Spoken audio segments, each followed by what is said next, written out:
welcome to May's studio vlog. This past month I had one market that I vended at. I got to see my bandanas that I worked on back in February, and I worked on a brand new illustration that took up a lot of my time. This vlog is mostly art making, so I highly recommend you grab your own sketchbook and draw along with me. I'll see you on the other side.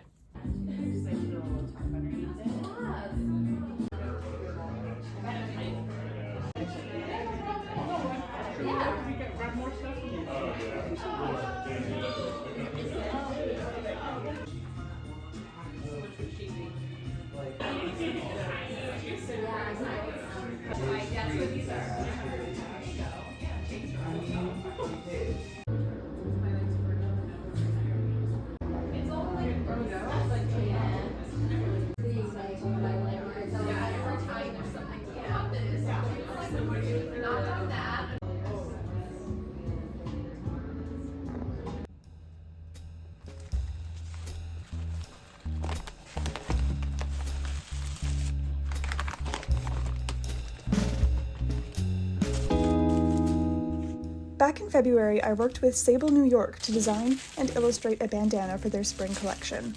I just got my contributor's copy in the mail, and I wanted to show you them too.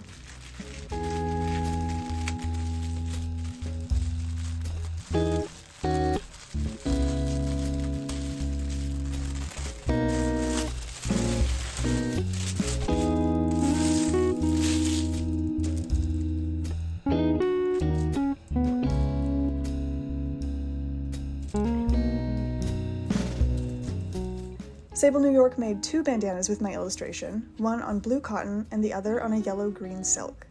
Both are available on their website, which I'll have linked below.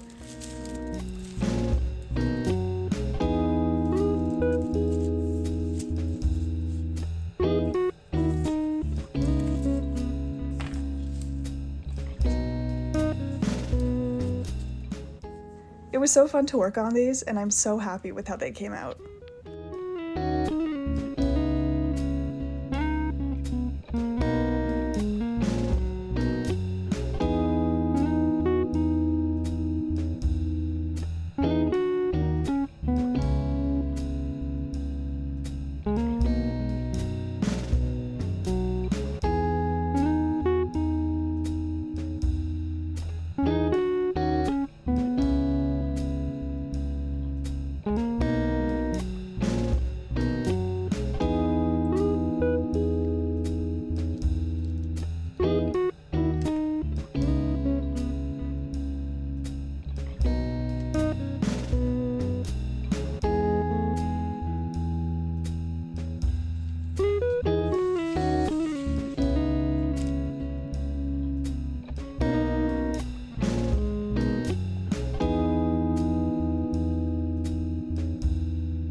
This illustration is a revisit of a previous piece that I did last June called In My Garden, when I was moving houses and had to leave my garden behind. I find solace in nature, as I'm sure most of us do, and I have lately found it hard to function effectively in a rapidly expanding concrete world. My interactions with nature are isolated to infrequent walks through curated parks, or with the sickly trees planted on the sides of busy roads. I remember as a child our highways were surrounded by tall evergreens and dappled with flowers. Now the same spots have been paved to accommodate new lanes. And since moving from my old home, my garden now lives in a few small terracotta pots on a sun-bleached patio. Sometimes I like to imagine myself really, really small, taking the world's coziest nap surrounded by flowers. I've renamed the previous year's illustration to The Garden I Left Behind, since this piece now represents my current garden.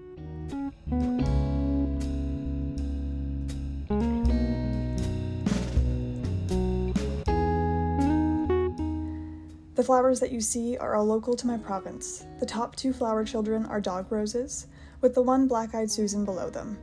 The bottom two children are trilliums. There are also buttercups and clovers making up the foreground. This piece was quite a challenge for me, in a good way. I had to do a lot of studying in local flora, as well as studying nature in the works of old illustrations. I'm quite pleased with how it ended up, and it was very therapeutic to make. This piece will be one of 3 new prints coming to my shop on June 20th, 2025.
Hello again, I hope you really enjoyed watching what I got up to this past month in my art studio. I have a few things to mention before I let you go. The main thing is I made and released a 30-minute video covering how I vend at art markets. This video is uploaded and available on my Patreon, and it's available for $8 Canadian. However, if you join the tip jar tier, which is only $4 Canadian a month, you will get access to this video as well as countless sketchbook scans and many other informative posts. The question of how I vend at art markets comes up quite a lot, so I thought I would compile my answer into one 30-minute video. And I cover topics like how to find markets to vend at, vendor fees, how much you'll make, supplies you'll need, and how to make the best table display. Here's a little preview for you to get a taste of what that video is like. Let's go through memory lane and see how bad I started off with my table display. So the first table display that I ever did, I had my table and my little homemade sign on the front, and I just stole some dinner trays from my mom's house, and I laid my prints in the dinner trays and put my stickers in the dinner trays, and I did bring an easel once to display one of my originals, but I took that down very quickly because the wind kept wobbling it around. I would be kind to myself and say that I tried my best, but a lot of people did not walk up to my booth because they couldn't see what I was selling because they were all laid in the trays. I moved on from this and gathered some baskets to put my prints in that people could flip through. And I also had this unique shelving unit. I don't know if I have a picture of it, but I will try and put it up here, that I was able to stand up my prints in as well. It was very makeshift. I was trying to do my table display as cheap as possible. This one worked a lot better than the first one, but still not the best. I finally invested in print stands, which helped a whole lot. I started off with just one for my 5x7 prints and kept the basket that people could flip through my 8x10 prints, and then I eventually got a print stand for my 8x10 prints as well. This helped a lot because people could actually see what I was selling from farther away and helped them see all the options at once. And my final step up from here has been to get walls, which has been invaluable for indoor markets, and I've been able to make do with outdoor markets as well. This past month on Patreon, I also made coloring pages. This was May's digital download, and I turned 3 of my existing illustrations into coloring pages for my patrons. Coloring pages always help me relax when I'm feeling a little bit anxious, and I thought that my patrons could probably use that too. And lastly, I'm releasing this video about 10 days before my shop updates. I've been working really hard the past few months on updating my print shop with 3 new prints, like 10 new stickers, nearly 10 new bookmarks, and 3 new patches. These will officially hit my shop on June 20th, but my patrons get early access on June 15th. I'm really proud of the new things that are coming to my shop, and I can't wait to show them to you. Anyways, that is all for me for now, and I will talk to you again at the end of June. Bye!